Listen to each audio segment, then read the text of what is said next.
So the subject of baptisms, and of course this is us moving on. Our main subject is what would actually happen if a person gave their heart to the Lord Jesus Christ. What actually happens beforehand? What happens, during, and what happens afterwards?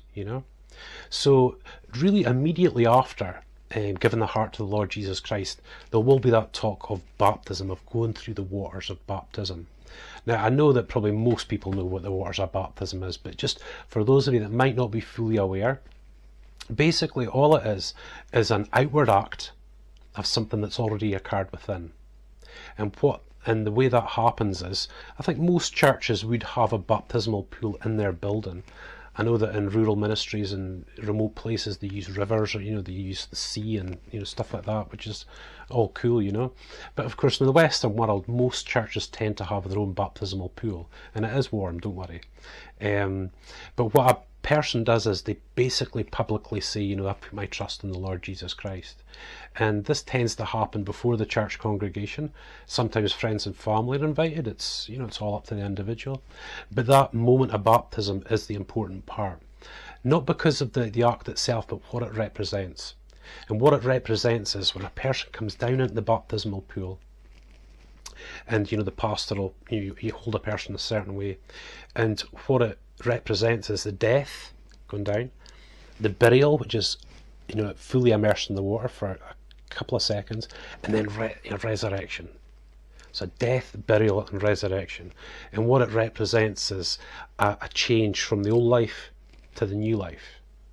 Now this whole act is something that's already occurred within the heart of the believer. A person's given their heart to the Lord Jesus Christ. This has already happened. But it's a public thing, and it's something that the Lord expects to happen. Now I want to be very clear that you do not have to be water baptized to be saved. That is just not true at all. When you give your heart to the Lord Jesus Christ, you are saved. You stick with the Lord, you are saved, and that's it. But the baptism is something very special, and that type of misunderstanding of that time could be really off-putting. So I just want to, again, through these videos, I just want to try and alleviate fears, because it's something very different to what you think. Now obviously I've preached hundreds of public sermons and held meetings and events in various places and stuff, but just by a little margin, holding a baptism event is just something really special. And we've all got our kind of own way of doing things. We very much stick scripturally and really try to follow the Lord's lead. Certainly don't put people in positions where they'll feel very uncomfortable. Some people go through the waters of baptism like to give a testimony first. Others are a lot more shy. It's not up to them.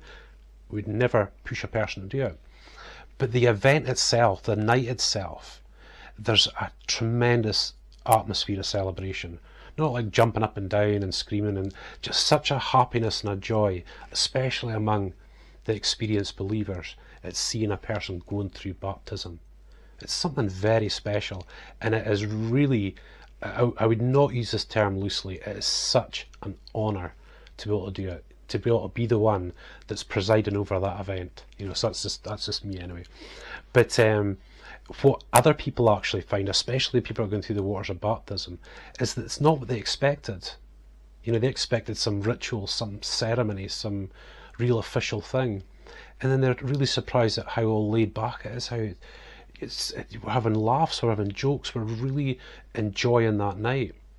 I've had people, family members, who are coming to see their family member who's given their heart to the Lord, and they're saying, I don't necessarily believe. They've come up to me and said, this isn't what I expected at all. I said, well, what did you expect? And they say that, they expected this great big formal thing, this formal ritual, but they really enjoyed it. They said, I felt so comfortable here. And that's the way it should be. That's what a baptism night should be, a celebration. And for the Christian, believe you me, it is far better than a birthday party. And of course this is what it represents. It's your new life. People in the room that may not believe won't understand that. You'll be getting an understanding of that by this time.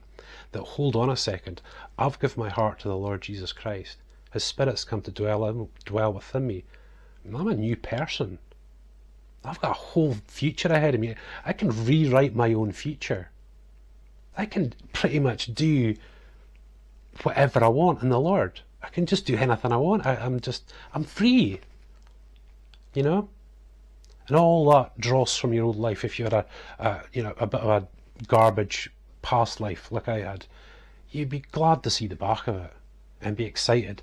And it then means you've got a great future ahead of you. You've got this great purpose. And that's what the new life is. That's what going through the waters of baptisms represent, is a death, burial and resurrection. A death of the old, coming up into the new. Coming into the waters of baptism this side, coming out the other side as a new person.